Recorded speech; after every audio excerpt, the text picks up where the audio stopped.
Querido irmão, querida irmã,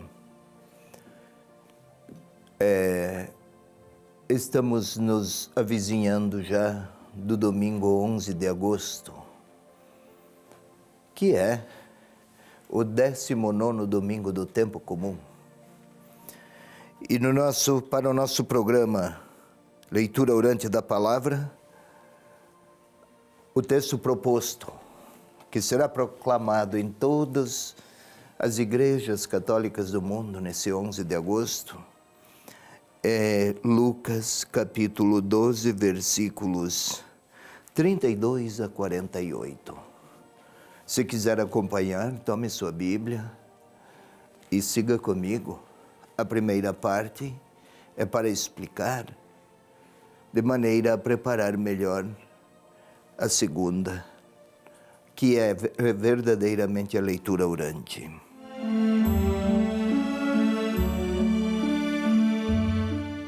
Dizia Jesus aos seus discípulos: não tenhais medo, pequenino rebanho, pois foi do agrado do vosso Pai dar-vos o reino. Vendei os vossos bens e dai esmola.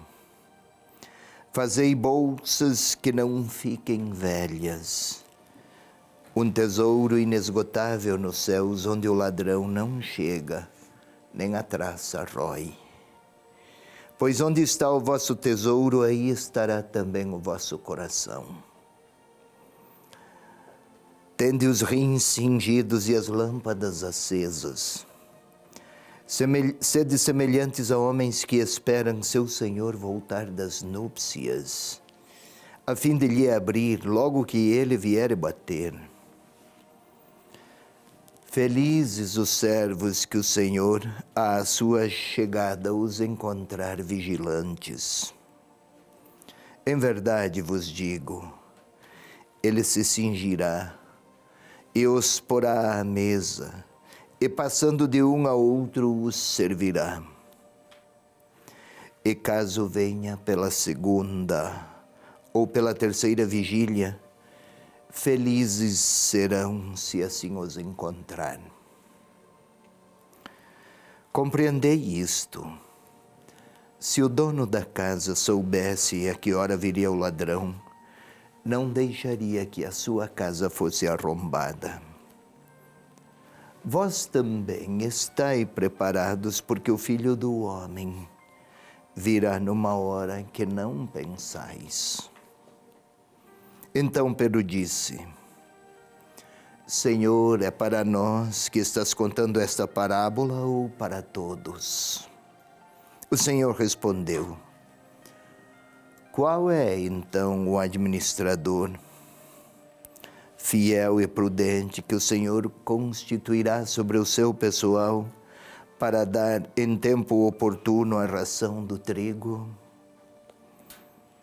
Feliz aquele servo que o Senhor, ao chegar, o encontrar assim ocupado. Verdadeiramente eu vos digo, ele o constituirá sobre todos os seus bens. Se aquele servo, porém, disser em seu coração: meu senhor tarda a vir, e começar a espancar os servos e servas, a comer e a beber e a se embriagar, o senhor daquele servo virá em dia imprevisto e em hora ignorada. Ele o partirá ao meio, ele imporá a sorte dos fiéis. A sorte, desculpe-me, dos infiéis. Aquele servo que conheceu a vontade de seu Senhor, mas não se preparou e não agiu conforme sua vontade, será açoitado muitas vezes. Todavia, aquele que não conheceu, que não a conheceu e tiver feito coisas dignas de chicotadas, será açoitado poucas vezes. Àquele a quem muito se deu, muito será pedido, e a quem muito se houver confiado, mais será reclamado.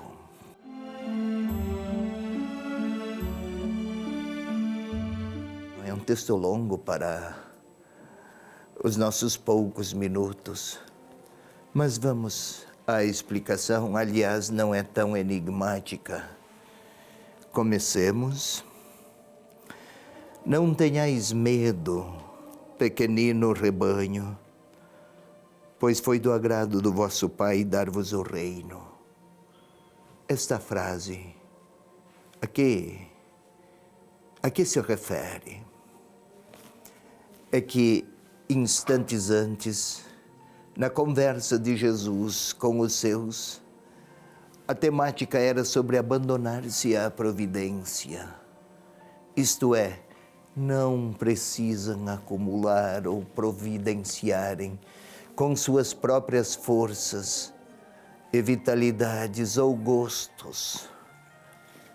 Não precisam dedicar as melhores energias para os próprios acúmulos, porque agradou ao Pai providenciar tudo do que precisam os seus discípulos. O pequenino rebanho tem um sentido afetuoso. Mas sigamos mais. Vendei os vossos bens, fazei bolsas que não fiquem velhas. Não se trata aqui de vender tudo e se tornar um mísero a mais. Mas o evangelista pretende que o leitor compreenda que o que conseguimos, os bens de que dispomos, também os valores que ganhamos, também o que conseguimos com nossas habilidades e esforços, que tudo isso seja empregado para fazer o bem. É imenso o bem que se pode fazer com dinheiro. Não se trata aqui de desfazer-se para promover a miséria, partilhas que partilhem um futuro incerto. Não, mas que o que conseguirmos, o que dispormos, o que conquistarmos, nossos dotes, que não é só dinheiro, o que temos de dons, o que recebemos por gratuidade, que seja a grande linguagem da nossa gratuidade aos outros. É isto que é para esta direção que o evangelista recomenda ao discípulo de Jesus de qualquer tempo, que ler o Evangelho, ter os rins cingidos e as lâmpadas acesas. São imagens, os rins cingidos, com um cinto, usavam largas túnicas à época, mas para servir, para trabalhar, para se pôr em caminho, com largas túnicas é mais difícil caminhar. Cingir é para que se possa caminhar com mais liberdade. Velas, lâmpadas acesas, para poder caminhar até mesmo de noite. Ter rumo, ter metas, ter buscas. São felizes os servos, se assim forem encontrados. Aqui esta adjetivação, felizes, é como uma bem-aventurança, bem-aventurados os pobres em espírito, os aflitos, bem-aventurados os que têm fome, sede de justiça, são aquelas bem-aventuranças.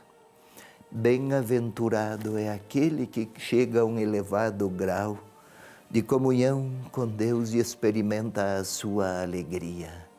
É uma feliz ventura.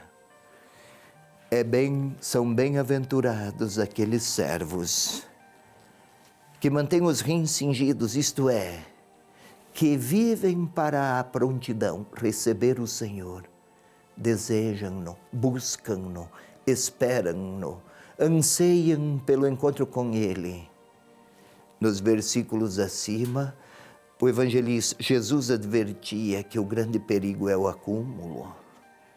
Quem acumula e vive para os seus acúmulos, dispensa de desejar o encontro com o Senhor, porque procura encontrar-se com seus bens, com suas projeções, com suas posses.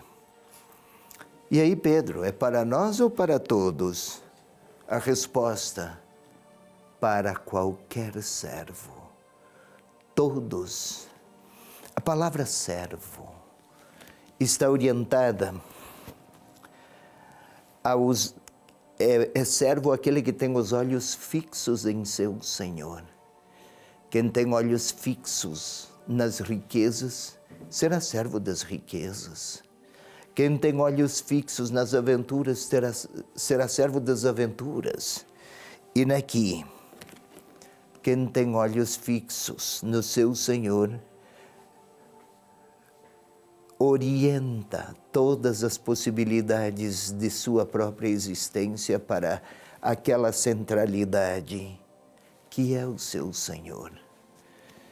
Vive com respeito ao irmão, não o explora, porque espera o Senhor do qual se reconhece servo.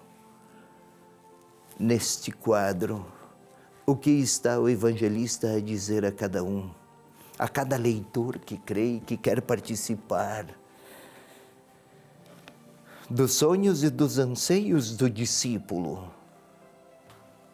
Que tudo o que está ao nosso alcance pertence ao nosso futuro. Que o que podemos agora responder, que seja resposta para quem deseja encontrar seu Senhor. Onde estiver teu tesouro, aí está o teu coração. Não é esta a frase? Pois bem, coração é o centro das decisões, não era um centro dos afetos. Isso vale aqui para o nosso mundo ocidental, a nossa linguagem. À época, coração era o centro das decisões. Onde estiver o tesouro, é a partir de lá que todas as decisões são tomadas.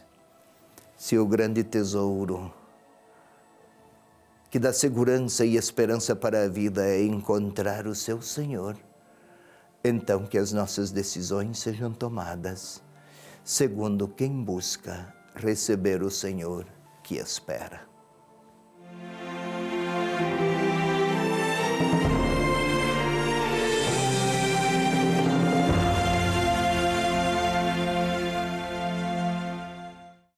Dom José Antônio Peruso, arcebispo de Curitiba e doutor em ciências bíblicas, faz uma profunda reflexão sobre o Evangelho do próximo domingo. Leitura orante da palavra, toda quinta, 5:30 da tarde.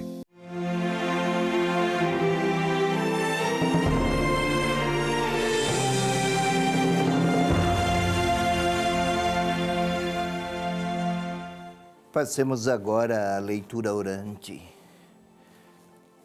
A segunda parte do nosso programa Leitura Orante. É o 19º domingo do tempo comum. É para esse dia, para o domingo 11 de agosto.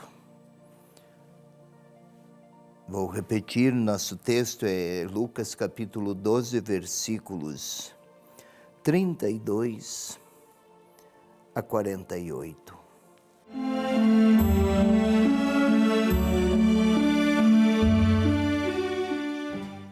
Como sempre, aqui é o caminho de todas as leituras orantes, é assim sempre. Como é assim sempre o caminho de quem vai para o trabalho, depois retorna, é o mesmo caminho, mas sabe o rumo. É para que superemos em nós o tumulto, o rumor que nos envolve, e é preciso silêncio interior, senão não se consegue orar. Então vamos aqui à composição do nosso lugar interior. Vamos fechar os olhos.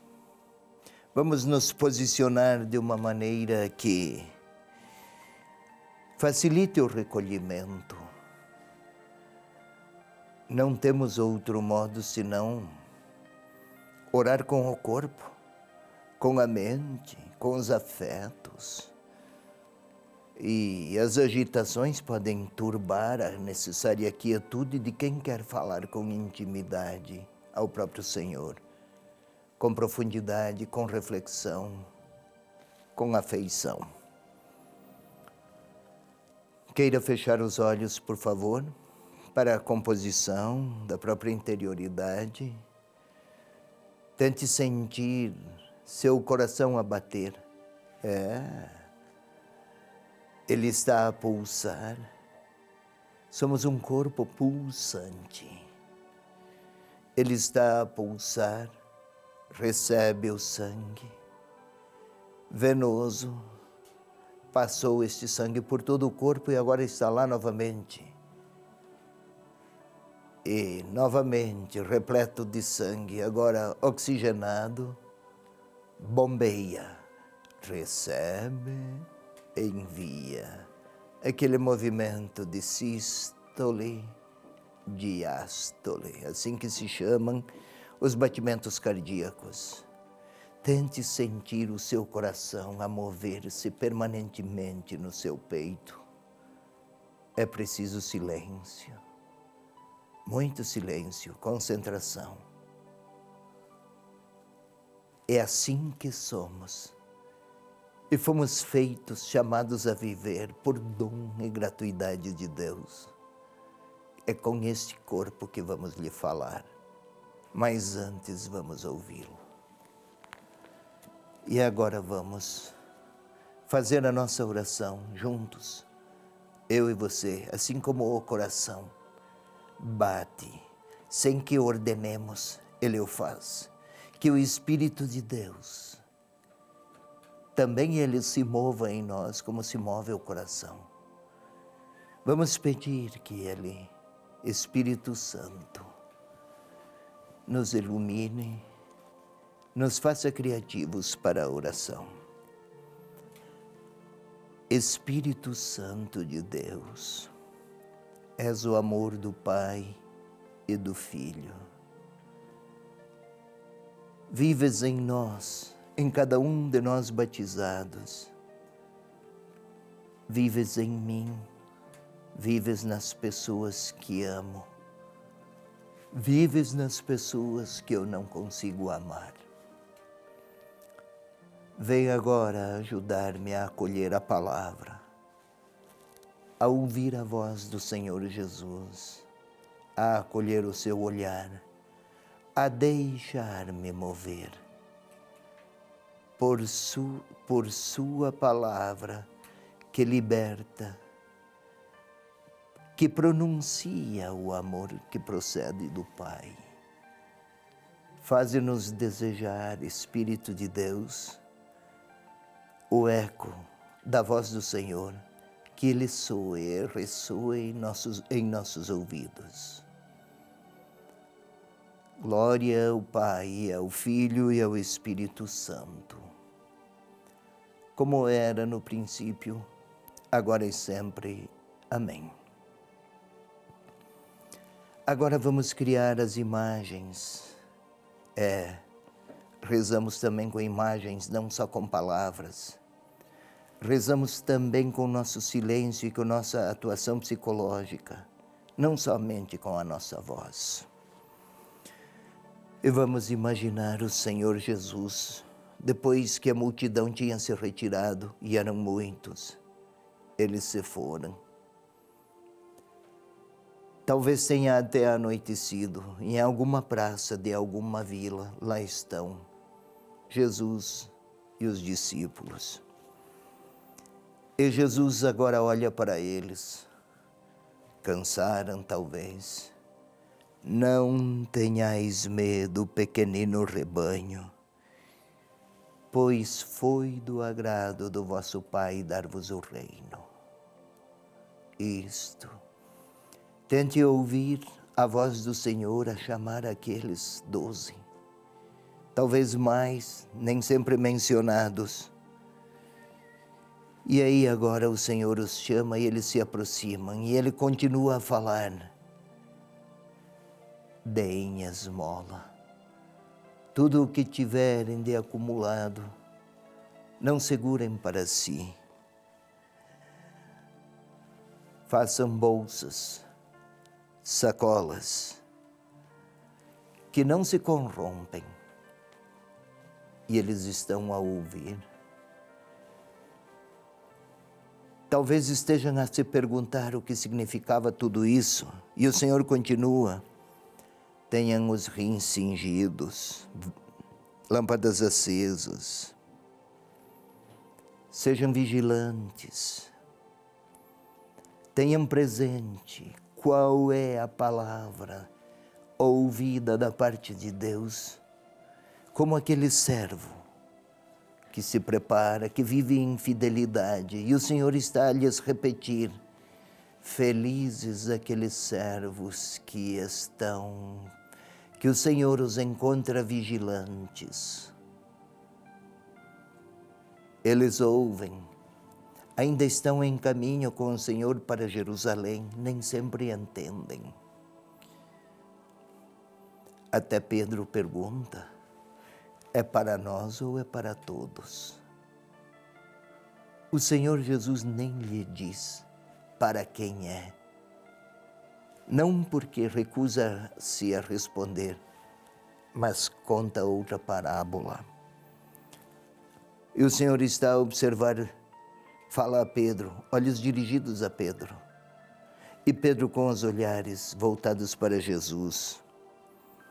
Qual é o administrador prudente que o Senhor o constitui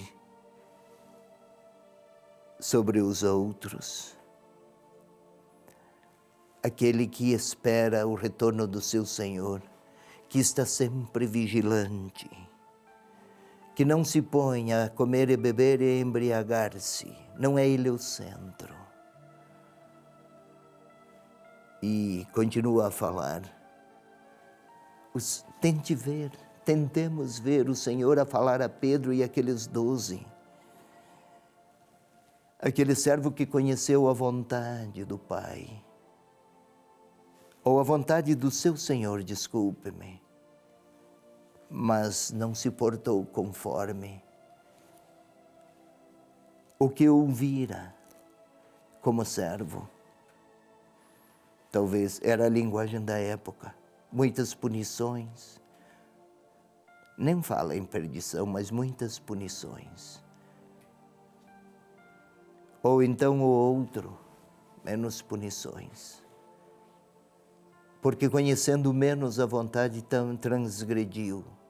A gravidade do seu erro é menor. O Senhor está a falar àqueles discípulos e nós estamos a observar.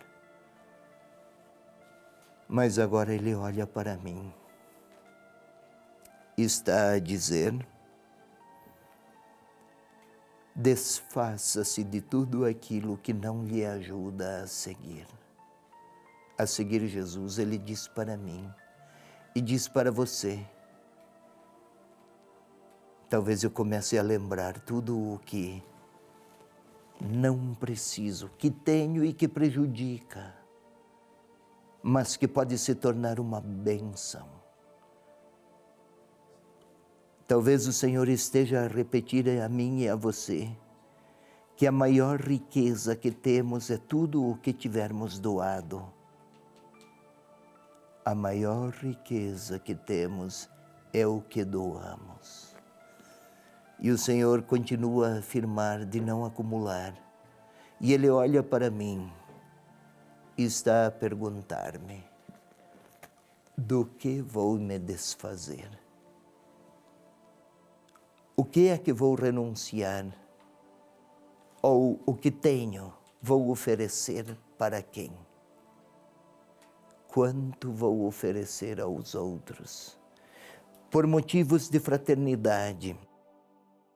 Não se trata de esmolinhas, que nada custam.